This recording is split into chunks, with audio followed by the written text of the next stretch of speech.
हरे कृष्णा, जय श्री राधे, ओम नमः शिवाय। आप सभी का हमारे चैनल वंदना काव्य में हार्दिक अभिनंदन है।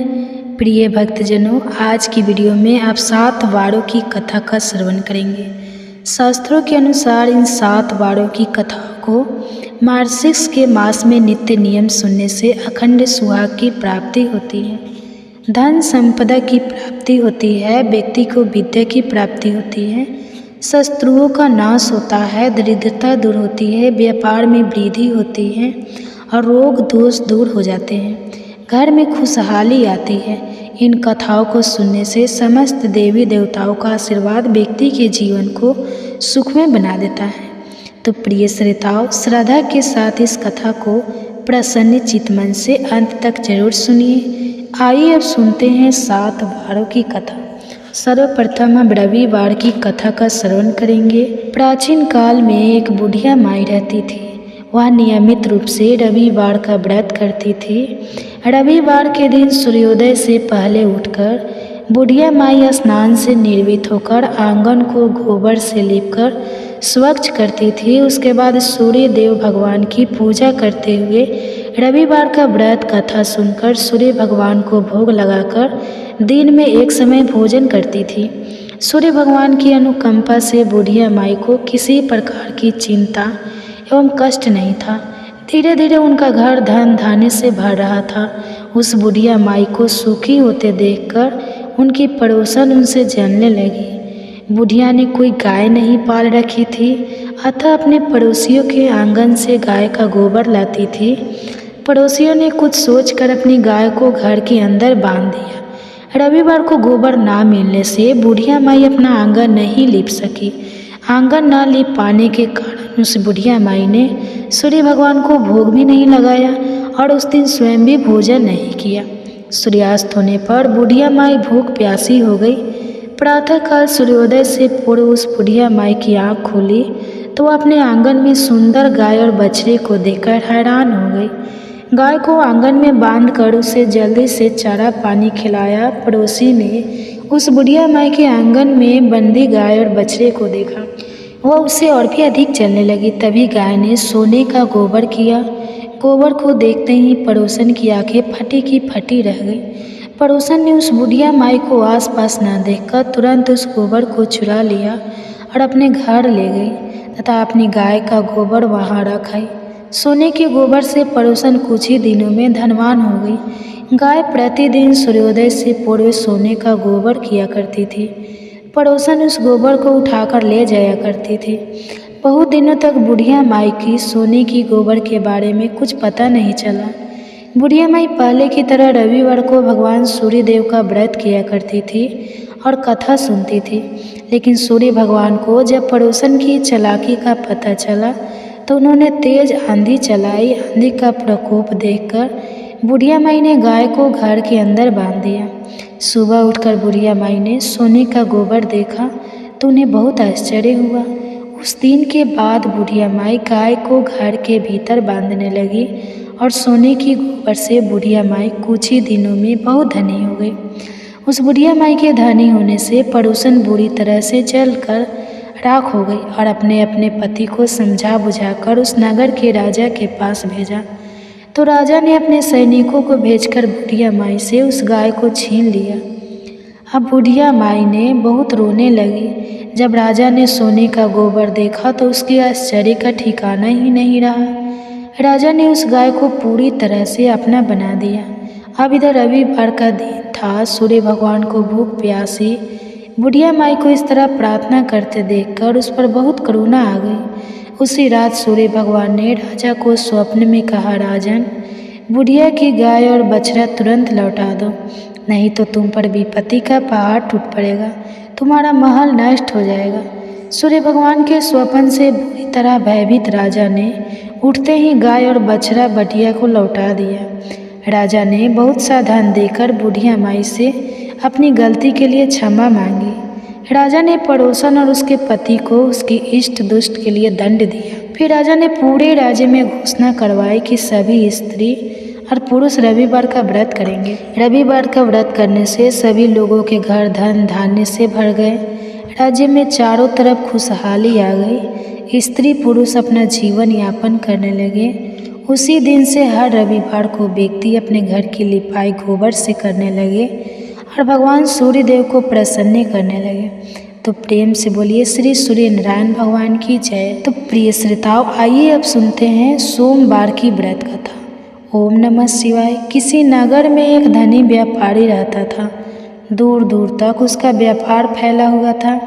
नगर के सभी लोग उस व्यापारी का सम्मान करते थे। इतना सब कुछ संपन्न होने के बाद भी वह व्यापारी बहुत दुखी था, क्योंकि उसका कोई पुत्र नहीं था, जिस कारण अपने मृत्यु के पश्चाताप व्यापारी के उत्तराधिकारी की चिंता उसे हमेशा लगी रहती। पुत्र प्राप्ति की इच्छा से व्यापारी प्रत्येक सोमवार भगवान शिव की पूजा किया करता था और शाम के समय शिव मंदिर में जाकर शिव जी के सामने घी का दीपक जला दिया करता था। उसकी भक्ति देखकर माँ पार्वती प्रसन्न हो गई और भगवान शिव से उस व्यापारी की मनोकामना पूर्ण करने का निवेदन की। सूर्य देवता, जिस प्रकार अपने बुढ़िया माई को दिया, उसी प्रकार आप अपने भक्तों को कथा कहने वाले, सुनने वाले और ओंकार भरने वाले को देना। भगवान शिव जी बोले कि संसार में सबको उसके कर्म के अनुसार फल की प्राप्ति होती है। जो प्राणी जैसा कर्म करते हैं उन्हें वैसा ही फल मिलता है। शिव जी द्वारा समझाने के बावजूद माँ पार्वती नहीं मानी और उस व्यापारी की मनोकामना पूर्ण करने के लिए वे शिव जी से बार बार अनुरोध करने लगे। आखिर में माता के आग्रह को देखकर भगवान भोलेनाथ को उस व्यापारी को पुत्र प्राप्ति का वरदान देना पड़ा। इसके बाद भोलेनाथ माता पार्वती से बोले, आपके आग्रह पर मैंने पुत्र प्राप्ति का वरदान तो दे दिया। इसका यह पुत्र मात्र 16 वर्ष से अधिक समय तक जीवित नहीं रहेगा। उसी रात भगवान शिव जी उस व्यापारी के स्वप्न में आए और उसे पुत्र प्राप्ति का वरदान दिया और उसके पुत्र के 16 वर्ष तक जीवित रहने की बात भी बताई। भगवान के वरदान से व्यापारी को खुशी तो हुई, लेकिन पुत्र की अल्पायु की चिंता ने उस खुशी को नष्ट कर दिया। व्यापारी पहले की तरह सोमवार के दिन भगवान शिव का विधिवत व्रत करता रहा। कुछ ही महीनों के बाद उसके घर एक अति सुंदर बालक ने जन्म लिया और घर में खुशियाँ ही खुशियाँ भर गई। बहुत धूमधाम से पुत्र जन्म का समारोह मनाया गया, परंतु व्यापारी को पुत्र जन्म की अधिक खुशी नहीं हुई, क्योंकि उसे पुत्र की अल्पायु का रहस्य पता था। जब पुत्र 12 वर्ष का हुआ तो व्यापारी ने उसे मामा के यहाँ पढ़ने के लिए वाराणसी भेजा। लड़का अपनी मामा के साथ शिक्षा प्राप्ति हेतु चला गया। रास्ते में जहाँ भी मामा भांजे विश्राम करने हेतु रुकते, वहीं पर यज्ञ करते हुए ब्राह्मणों को भोजन कराते। लंबी यात्रा के बाद माँ भांजे एक नगर में पहुँचे। उस दिन नगर के राजा की कन्या का विवाह था, जिसके कारण पूरे नगर को सजाया गया था। निश्चित समय पर बारात आई, लेकिन वर के पिता अपने बेटे के एक आँख से काने होने के कारण बहुत चिंतित थे। उसे भय था कि इस बात का पता चलने पर कहीं राजा विवाह से इनकार न कर दे, जिससे उसकी बदनामी होगी। जवर के पिता ने व्यापारी के पुत्र को देखा तो उसके मन में एक विचार आया। उसने सोचा, क्यों न इस लड़के को दूल्हा बनाकर राजकुमारी से विवाह कर दूँ। विवाह के बाद उसको धन देकर विदा कर दूंगा और राजकुमारी को अपने नगर ले जाऊंगा। वर के वापस पिता ने लड़के की मामा से इस संबंध में बात की, तो मामा ने धन मिलने के लालच में वर के पिता की बात स्वीकार कर ली। लड़के को दूल्हे के वस्त्र पहनाकर राजकुमारी से विवाह कर दिया। राजा ने बहुत सारा धन देकर राजकुमारी को विदा किया। शादी के बाद लड़का जब राजकुमारी के साथ लौट रहा था तो वह सच छिपा नहीं सका और उसने राजकुमारी को ओढ़नी पर लिख दिया, राजकुमारी, तुम्हारा विवाह मेरे साथ हुआ था। मैं तो वाराणसी पढ़ने के लिए जा रहा हूँ और अब तुम्हें किसी और नवयुवक की पत्नी बनना पड़ेगा, और वह कान्हा भी है। जब राजकुमारी ने अपनी ओढ़नी पर लिखा हुआ पढ़ा तो उसने उस लड़के के साथ जाने से इनकार कर दिया। राजा को जब यह बात पता चली तो उसने राजकुमारी को महल में ही रख लिया। उधर लड़का अपने मामा के साथ बनारसी पहुंच गया और गुरुकुल में पढ़ना शुरू कर दिया। जब उसकी आयु 16 वर्ष की हुई तो उसने यज्ञ किया और उसकी समाप्ति पर ब्राह्मणों को भोजन कराया और खूब अन्न और वस्त्र दान किए। रात को वह अपने शयन कक्ष में सो गया। शिव जी के वरदान के अनुसार शयन अवस्था में ही उसके प्राण पखेरु उड़ गए। सूर्योदय पर मामा मृत भांजी को देखकर रोने पीटने लगा। आसपास के लोग भी एकत्रित होकर दुख प्रकट करने लगे। लड़के के मामा के रोने पीटने पर समीप से गुजर रहे भगवान शिव और माता पार्वती के कानों में सुनाई पड़ा। माता पार्वती ने भगवान शिव से कहा, हे प्राणनाथ, मुझे इसका रोना सहन नहीं हो रहा, आप इस व्यक्ति के कष्ट को अवश्य दूर करें। भगवान शिव ने माता पार्वती के साथ अदृश्य रूप में समीप जाकर देखा तो भोलेनाथ माता पार्वती से बोले, यह तो वही व्यापारी का पुत्र है जिसे मैंने 16 वर्ष की आयु का वरदान दिया था। उसकी आयु पूरी हो गई है। माता पार्वती ने फिर भगवान शिव से निवेदन किया, उस बालक को जीवित करने का आग्रह किया। माता पार्वती के आग्रह पर भगवान शिव जी ने उस लड़के को जीवित होने का वरदान दिया और कुछ ही पल में वह जीवित होकर उठ बैठा। शिक्षा समाप्त करके लड़का मामा के साथ अपने नगर की ओर चल दिया। दोनों चलते हुए उसी नगर में पहुँचे जहाँ उसका विवाह हुआ था। उस नगर में यज्ञ का आयोजन किया गया। समीप से गुजरते हुए नगर के राजा ने यज्ञ का आयोजन देखा तो उसने तुरंत ही लड़के और उसके मामा को पहचान लिया। यज्ञ के समाप्त होने पर राजा मामा और लड़के को महल में ले गया और कुछ ही दिन उनके महल में रहकर बहुत सारा धन और वस्त्र आदि देकर राजकुमारी के साथ विदा कर दिया। इधर भूखे प्यासे रहकर व्यापारी और उसकी पत्नी बेटे की प्रतीक्षा कर रहे थे। उन्होंने प्रतिज्ञा कर रखी थी कि यदि उन्हें अपने बेटे की मृत्यु का समाचार मिला तो दोनों अपने प्राण त्याग देंगे। परंतु जैसे ही उसने बेटे के जीवित वापस लौटने का समाचार सुना तो बहुत ही प्रसन्न हुआ। वह अपनी पत्नी और मित्रों के साथ नगर के द्वार पर पहुंचा। अपने बेटे के विवाह का समाचार सुनकर पुत्रवधू राजकुमारी को देखकर उसकी खुशी का ठिकाना नहीं रहा। उसी रात भगवान शिव ने व्यापारी के स्वप्न में आकर कहा, हे सृष्टि, मैं तेरे सोमवार के व्रत करने और कथा सुनने से प्रसन्न होकर तेरे पुत्र को लंबी आयु का वरदान देता हूँ। पुत्र की लंबी आयु जानकर व्यापारी बहुत प्रसन्न हुआ। शिव भक्त होने तथा सोमवार का व्रत करने से व्यापारी की सभी मनोकामनाएं पूर्ण हो गई। इसी प्रकार से जो भी भक्त सोमवार का विधिवत व्रत करते हैं और कथा सुनते हैं, उनकी हर इच्छाएं पूर्ण हो जाती है। तो प्रेम से बोलिए ओम नमः शिवाय। जय शिव शंकर। आप सुनिए मंगलवार की व्रत कथा। जय श्री राम। मंगलवार के दिन हनुमान जी की कथा सुनने से सारे बिगड़े काम बन जाते हैं। कहा जाता है कि हनुमान जी संकट मोचन है। वो सब संकट से आपको रक्षा करते हैं। आप मन लगाकर मंगलवार के दिन इस कथा को जरूर सुनें। इस कथा को पूरा सुने, आधा अधूरा छोड़ कर नहीं जाए, क्योंकि पूरा सुनने से हनुमान जी की कृपा आप सब पर बरसेगी। हनुमान जी की कथा भारतीय संस्कृति और धर्म में अत्यंत महत्वपूर्ण है। हनुमान जी, जिन्हें बजरंगबली और पवन पुत्र भी कहा जाता है, भगवान राम के परम भक्त हैं। उनकी कथा रामायण में विस्तृत रूप से वर्णित है। यहाँ एक संक्षेप में हनुमान जी की कथा प्रस्तुत की जा रही है, जो उनके चरित्र, बल, भक्ति और उनके कार्यों को उजागर करती है। हनुमान जी का जन्म वायु देवता के पुत्र के रूप में हुआ। उनकी माता का नाम अंजना था। अंजना और उनके पति केसरी, जो वानर राजा थे, भगवान शिव की आराधना कर रहे थे। भगवान शिव ने उन्हें दर्शन देकर वायु देवता से प्रार्थना की। इस प्रकार हनुमान जी का जन्म हुआ। बचपन से ही हनुमान जी में अद्भुत शक्तियाँ थी। हनुमान जी के बचपन में कई रोमांचक किस्से हैं। एक बार उन्होंने सूरज को फल समझकर उसे पकड़ने की कोशिश की। जब देवताओं ने इसे देखा तो उन्होंने इंद्र को इस सारे बारे में बताया। इंद्र ने हनुमान जी को अपने ब्रज से मार दिया, लेकिन वायु देवता ने क्रोधित होकर सभी जीवों को सांस रोकने का आदेश दिया। तब इंद्र ने हनुमान जी को पुनः जीवित किया और उन्हें अजय बना दिया। जब रावण ने सीता माता का अपहरण किया तो भगवान राम और लक्ष्मण उन्हें खोजने निकले। उनकी सहायता के लिए हनुमान जी ने अपनी भक्ति और बलिदान के साथ राम जी का साथ दिया। हनुमान जी ने राम जी के आदेश पर संजीवनी बूटी लाने का कार्य किया। जब लक्ष्मण घायल हो गए थे, हनुमान जी ने लंका जाकर माता सीता से मुलाकात की और उन्हें भगवान राम का संदेश दिया।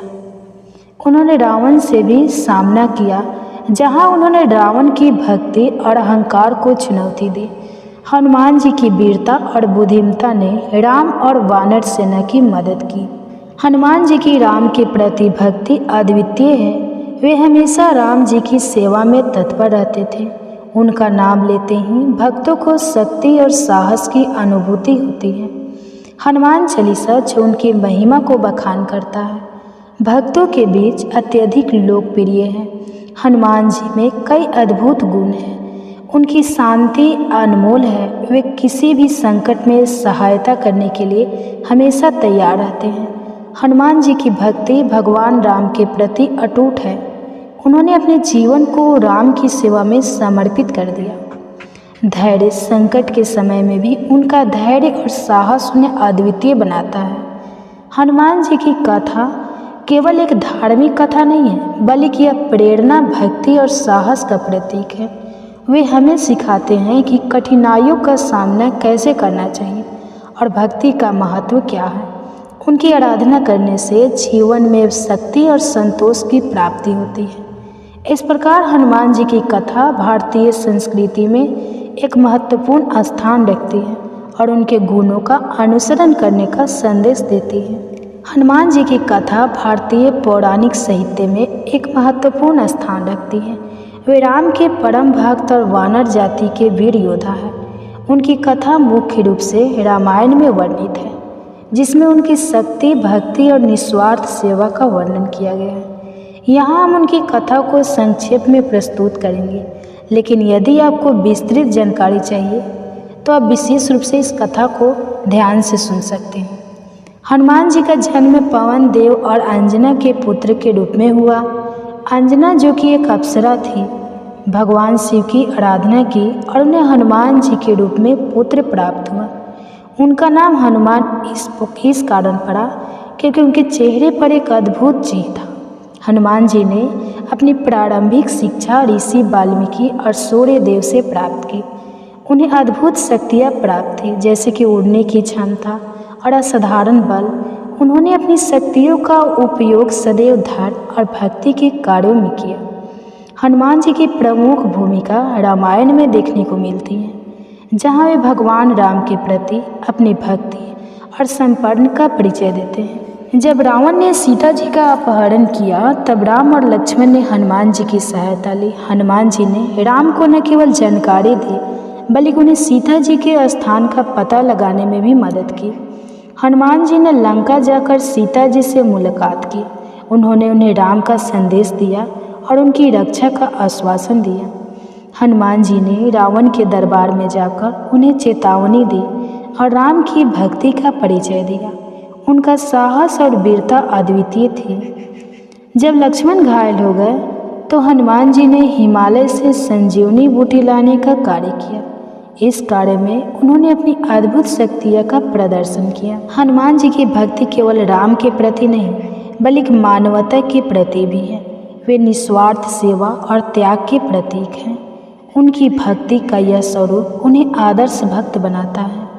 हनुमान जी की महिमा का वर्णन हनुमान चालीसा में किया गया है, जो कि तुलसीदास द्वारा रचित एक प्रसिद्ध भूमि मूलक कविता है। इसमें हनुमान जी की शक्तियों, गुणों और उनके भक्तों पर कृपा का उल्लेख है। हनुमान जी का जीवन और उनकी कथा भक्ति, साहस और बलिदान का प्रतीक है। उनके चरित्र से हमें यह सीखने को मिलता है कि सच्ची भक्ति और निस्वार्थ सेवा से हम किसी भी बाधा को पार कर सकते हैं। उनका स्मरण हमारे जीवन में शक्ति और साहस प्रदान करता है। हनुमान जी जिन्हें मारुति नंदन, पवन पुत्र और बजरंगबली के नाम से भी जाना जाता है, हिंदू धर्म में सबसे प्रिय देवताओं में से एक है। मंगलवार का दिन हनुमान जी की आराधना के लिए विशेष रूप से समर्पित है। यह दिन भक्तों के लिए उनके प्रति श्रद्धा व्यक्त करने और उनसे आशीर्वाद प्राप्त करने का एक अनूठा अवसर है। इस कथा में हनुमान जी के जीवन, उनकी शक्ति और भक्तों के लिए उनकी विशेष कृपा के बारे में चर्चा की जाएगी। हनुमान जी का जन्म रघुकुल के राजा दशरथ के पुत्र भगवान राम के परम भक्त के रूप में हुआ। माता अंजनी और पिता वायुदेव के आशीर्वाद से उनका जन्म हुआ। उन्हें भगवान शिव का अवतार माना जाता है। हनुमान जी का बचपन बहुत साहसी और अद्भुत घटनाओं से भरा हुआ था। उनकी शक्ति और वृद्धि अद्वितीय थी। हनुमान जी का जीवन भगवान राम के प्रति भक्ति से भरा हुआ है।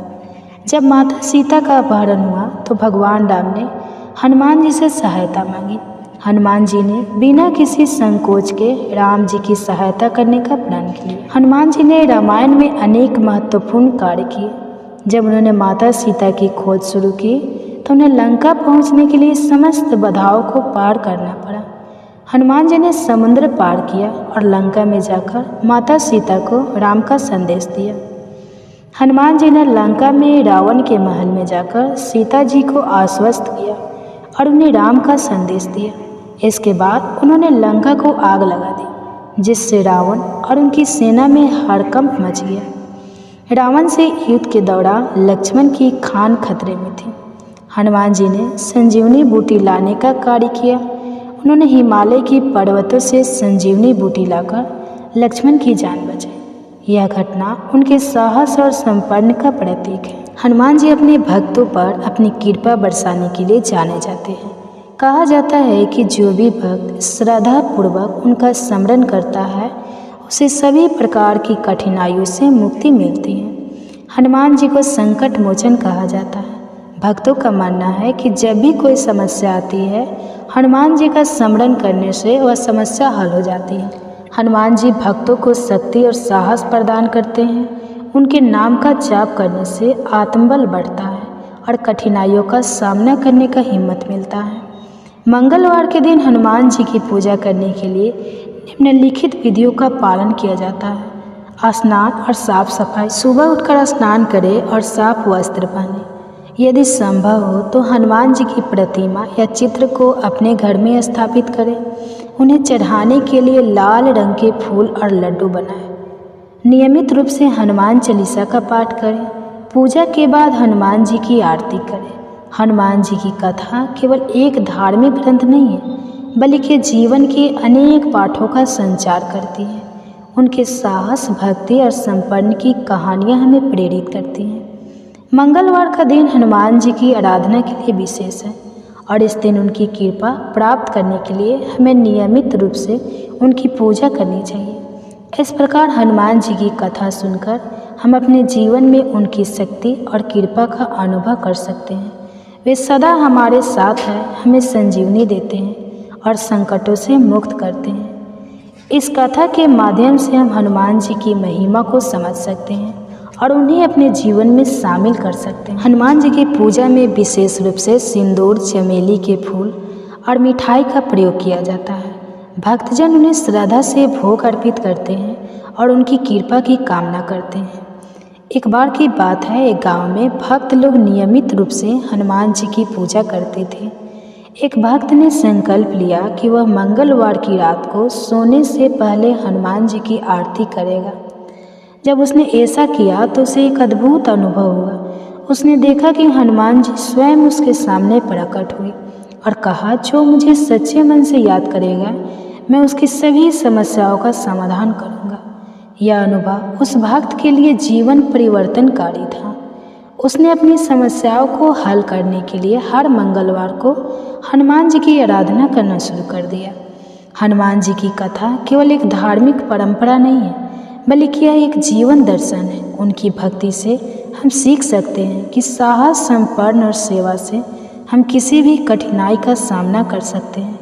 मंगलवार की रात को सोने से पहले हनुमान जी की आराधना करने से व्यक्ति की समस्याएं समाप्त हो सकती हैं और उसे मानसिक शांति मिल सकती है। हनुमान जी का संदेश हमेशा यह है कि सच्ची भक्ति और समर्पण से हम किसी भी संकट का सामना कर सकते हैं। इसलिए मंगलवार को हनुमान जी की पूजा करना और उनकी